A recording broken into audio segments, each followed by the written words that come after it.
من أنا من أنا من أنا لولاكم كيفما حبكم كيفما أهواكم من أنا من أنا من أنا لولاكم كيفما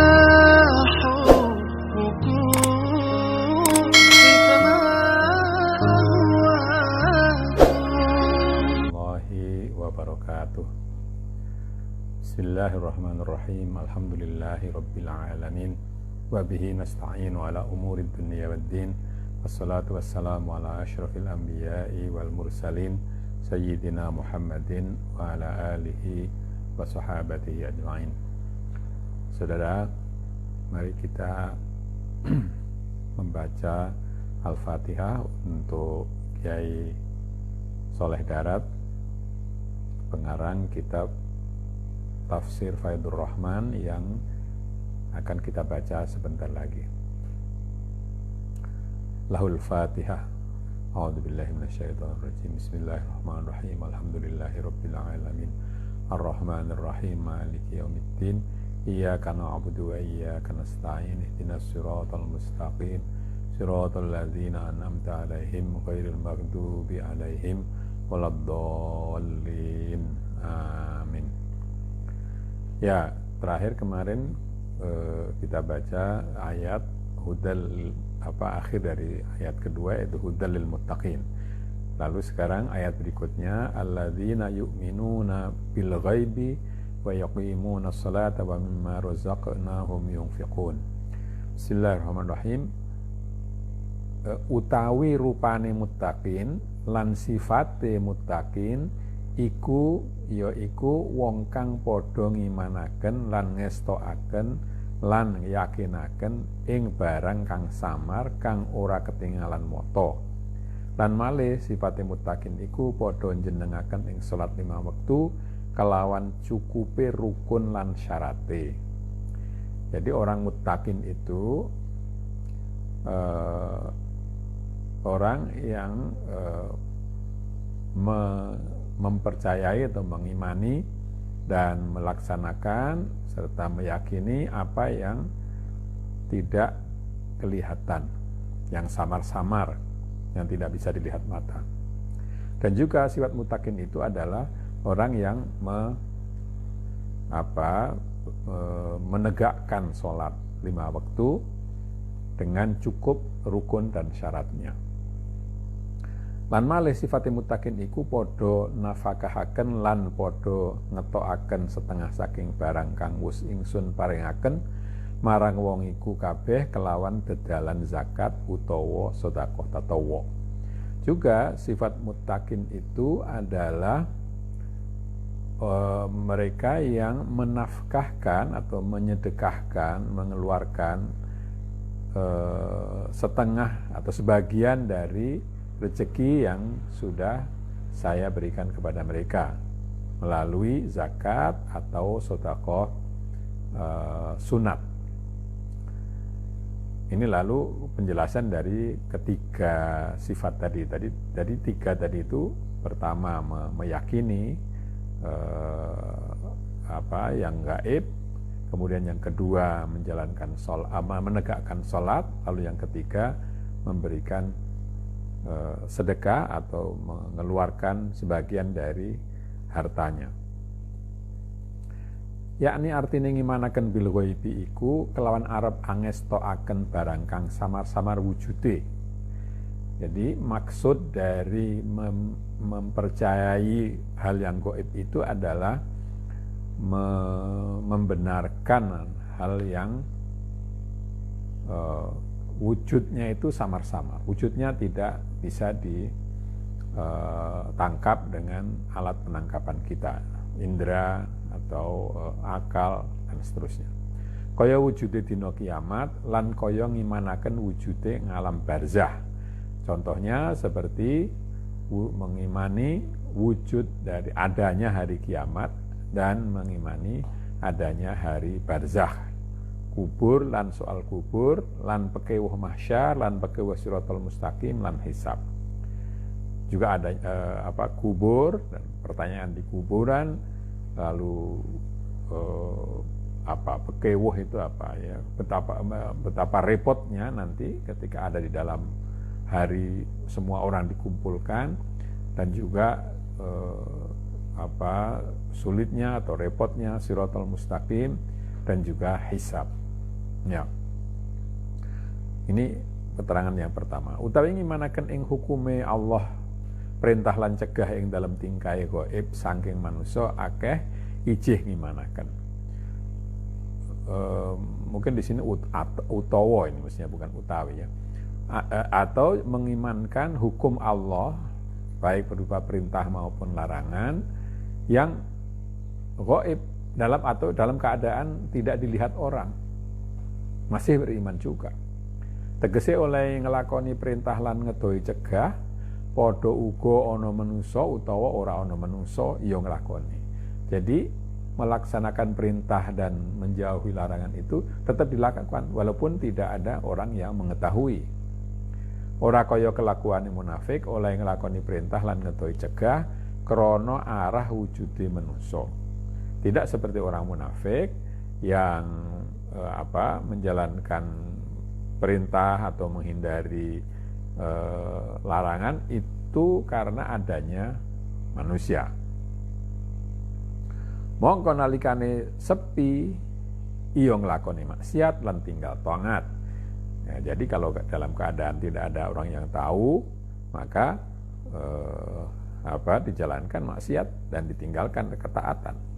Kaya golibe wong awam ngibadahe cuma arah payo-payo krana wong akeh padha golib nglakoni. Seperti umumnya orang banyak ibadahnya itu hanya ikut-ikutan, ya, karena orang lain pada umumnya menjalankan lalu ikut menjalankan.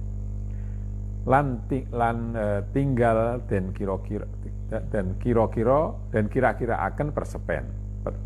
Dan itu ditinggalkan kalau tidak ada orang yang tahu. Moko iyo gelem nglakoni maksiat dan iyo gelem tinggal fardu. Nah, dalam keadaan tidak ada yang tahu, maka dia bisa meninggalkan fardu, meninggalkan kewajiban, dan juga menjalankan apa yang dilarang. Moko mengkono iku ora aran mutakin lan ora aran iman bil ghaibi, balik dan maknane munafik. Yang demikian itu bukan mutakin dan juga tidak termasuk dalam iman bil ghaib, melainkan munafik. Utawi artine yu'minuna bil ghaibi iku wong kang ngimanaken lan ngestoaken ing dawuhe nabi lan cegahe nabi. Ing hale wong iku ghaib saking nabi ora ningali lan ora menangi nabi. Makna dari yu'minuna bil ghaibi itu adalah orang yang mempercayai dan membenarkan atau menjalankan apa yang diperintahkan nabi dan meninggalkan apa yang dilarang oleh nabi. Dalam keadaan orang itu tidak melihat nabi sendiri atau tidak hidup sezaman dengan nabi. Mongko mangkono ikulah luwih utama ning imane wong mukmin. Yang demikian itu adalah iman yang paling utama. Ya, mungkin ini apalagi kita di Indonesia ini ya sudah waktunya jauh dari nabi, lalu tempatnya juga jauh dari tempat nabi hidup, ya. Yakni artine wayuqimus shalah iku kelawan arep anekani salat 5 wektu sarta adabe salat zahirun wa batinan kelawan arep cukup syarat rukune kelawan anekani huququs shalah khusyuk, tawadhu, haibah, khauf. Adapun makna dari wayuqimunas shalah itu menjalankan sholat 5 waktu beserta dengan tata caranya, atau bahasa sekarang dengan protokolnya sholat, baik protokol lahiriah maupun protokol batiniah. Cukup syarat dan rukunnya, ya, serta yang ini yang terakhir yang jarang diingat orang, yaitu menjalankan hak-hak sholat. Apa itu hak sholat? Yaitu khusyuk, tawadu, haibah, dan khauf. Khusyuk itu artinya, sebenarnya itu artinya tenang. Tawadu, rendah hati, ya. Haibah, perasaan takut. Khauf, kalau haibah itu perasaan takut, asalnya haibah itu takut kepada sesuatu yang kelihatan. Lalu khauf, nah itu takut kepada hal yang tidak kelihatan. Lan mesti kelawan sidik lan ikhlas ing dalam niate, dan juga dengan kejujuran serta keikhlasan di dalam niatnya. Karena iku salat munajatul mukminin marang pangirane. Karena salat itu adalah munajat orang mukmin kepada tuannya. Munajat itu apa? Pembicaraan, mungkin kalau sekarang 4 mata, ya dekat, tidak ada yang lain. Munajat, berhadap-hadapan, berkomunikasi secara langsung tanpa ada orang yang ikut melihat atau mendengarkan.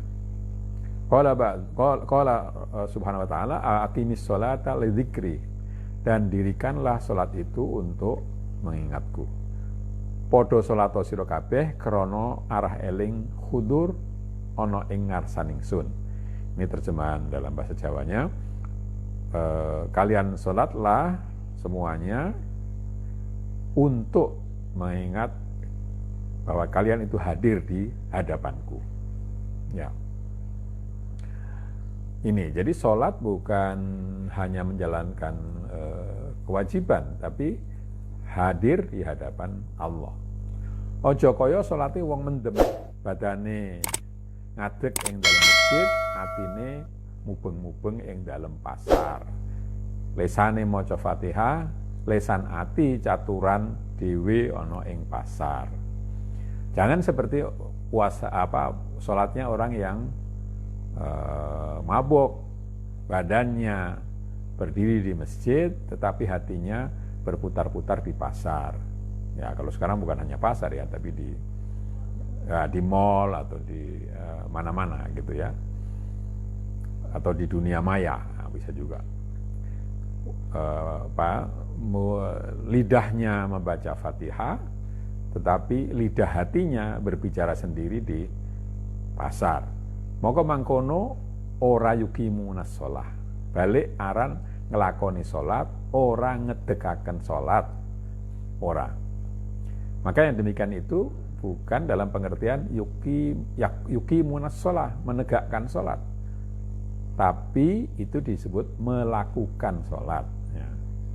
Jadi kenapa? Karena yang salat hanya badannya saja.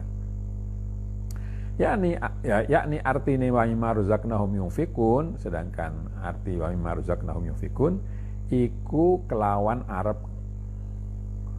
ngewehaken artane ing dalam zakat utawa ing dalam nafaqahaken ahline nafaqah wajib utawa tatawwu. Aja kumet, krana kumet iku satrune Allah Subhanahu wa taala.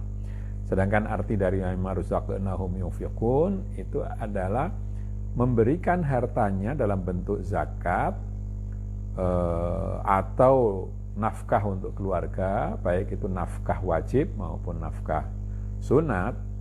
Janganlah bakhil atau kedekut, karena bakhil atau kedekut itu adalah musuh dari Allah Subhanahu wa taala. Lalu ini hampir pada setiap akhir ayat itu Kiai Soleh Darat menyebutkan makna al-isyari. Makna al-isyari itu makna batin yang diisyaratkan, yang disiratkan, mungkin begitu ya, yang tersirat di dalam ayat yang dibaca itu. Mana isyari? Artinya iman bil ghaib iku angestoaken perjanjian ing dalam ngalam ghaib, ing dalam waktu iki, lan ngalam hudur ing dalam waktu alam arwah, dinane ngalap perjanjian alastu birabbikum. Iman dengan ghaib itu sebetulnya adalah merealisasikan perjanjian di alam ghaib dalam waktu sekarang. Dan alam hudur yang dalam waktu alam arwah, dan alam hudur pada waktu anak-anak Adam sebelum lahir itu dijanji oleh Allah dengan pertanyaan alastu birabbikum, apakah kalian menyaksikan bahwa bukankah aku ini Tuhan kalian? Lalu mereka menjawab, ya, betul. Lan malih ngestoaken ing dalam ghaib dan estoaken kelawan hudur daiman. Dan juga direalisasikan apa yang samar atau yang ghaib itu di dalam keadaan hadir sekarang. Lan iyo iku pengiraniro, yang maksudnya adalah Tuhan kalian. Artinya Arab yakinaken setuhune Allah Subhanahu wa taala iku hadir. Meyakini, maksudnya adalah meyakini bahwa sesungguhnya Allah Subhanahu wa taala itu selalu hadir. Ma'akum aynama kuntum. Bersama kalian dimanapun kalian berada. Wa huwa aqrabu ilaihi min hablil warid. Dan Allah itu lebih dekat kepada manusia daripada urat lehernya sendiri. Artinya Arab ngelakoni janji ngimanaken birrububiyah sarta kelawan adab bil ubudiyah lan kelawan daimul hudur. Jadi maksudnya adalah meyakini ketuhanan dari Allah serta adab kehambaan manusia dengan selalu hadir. Nah, ini tiga hal ini yang dimaksud dengan iman menurut isyarat ya. Isyarat dari ayat itu adalah tiga hal ini. Jadi satu, menjalankan kewajiban, mempercayai ketuhanan Allah. Lalu yang kedua, memakai adab, sopan santun, tata cara atau protokol kehambaan manusia. Serta yang ketiga, menyadari bahwa Allah itu selalu hadir bersama kita dimanapun. Lan mengkono ikulah suwiji martabate iman. Krana dawuhe Kanjeng Nabi, al imanu qaulun maqul wa amalun ma'mul wa irfanun bil qaul wa tiba'ur rasul.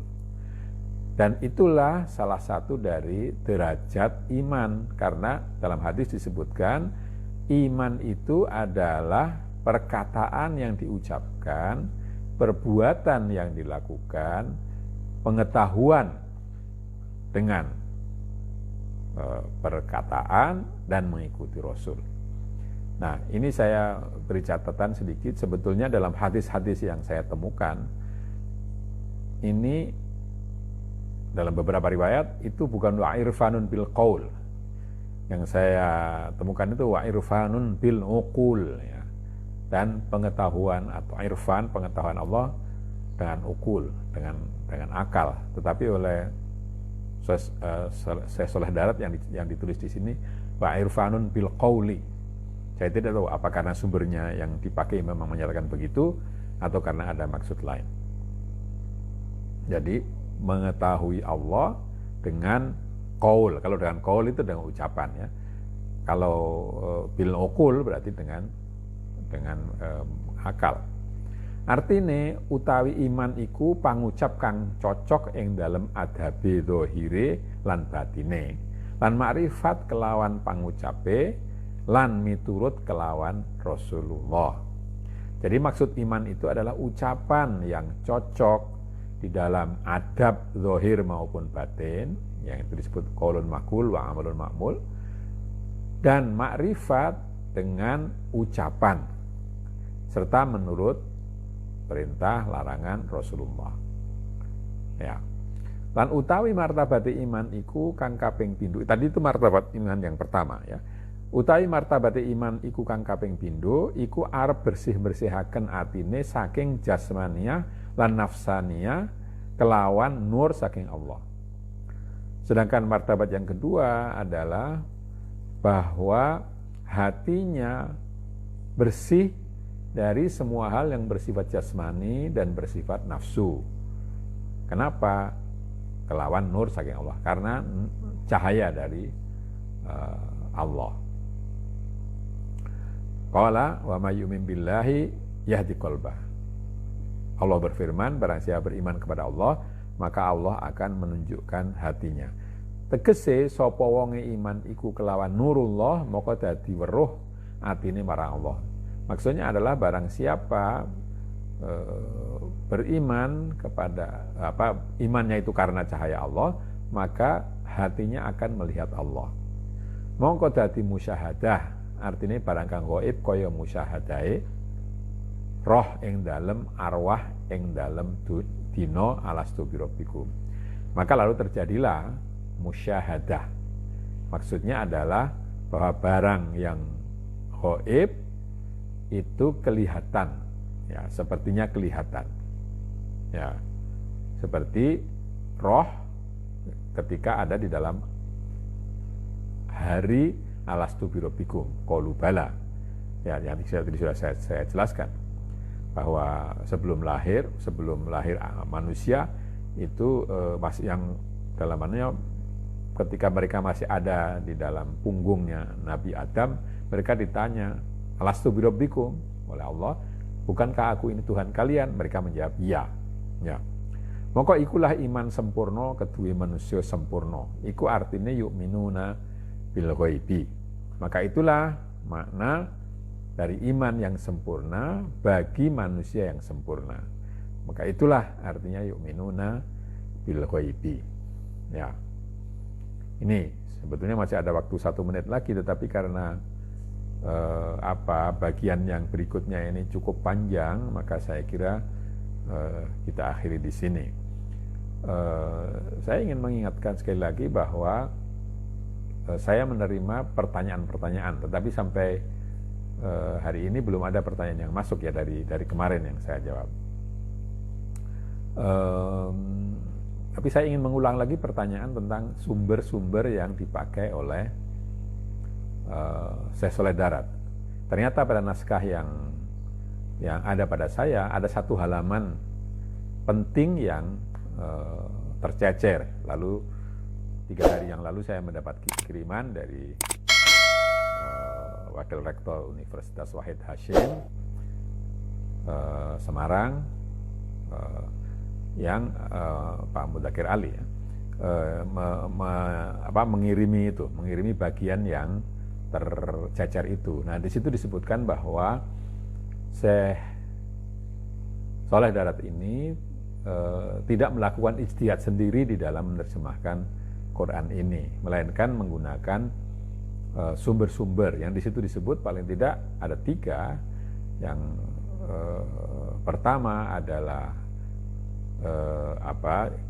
tafsir Jalalain, Jalaluddin Suyuti, Jalaluddin Mahalli, Jalaluddin Suyuti. Kemudian yang kedua tafsir Khazin. Kemudian mengenai Isyari, bagian-bagian yang yang berkenaan dengan tafsir batini itu diambil dari tafsirnya Imam Ghazali.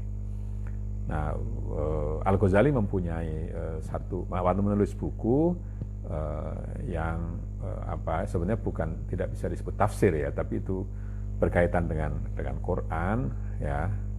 Itu namanya Jawahirul Quran, itu yang kelihatannya diambil bagian-bagiannya oleh Kiai Saleh Darat. Nah, mudah-mudahan nanti juga kalau ada kesempatan kita bisa membaca kitab Jawahirul Quran karya Imam Ghazali itu. Demikianlah cukup untuk malam hari ini. Kita akhiri dengan bacaan hamdalah, alhamdulillahirabbil alamin. Kurang lebihnya saya minta maaf. Akhirul kalam, assalamualaikum warahmatullahi wabarakatuh.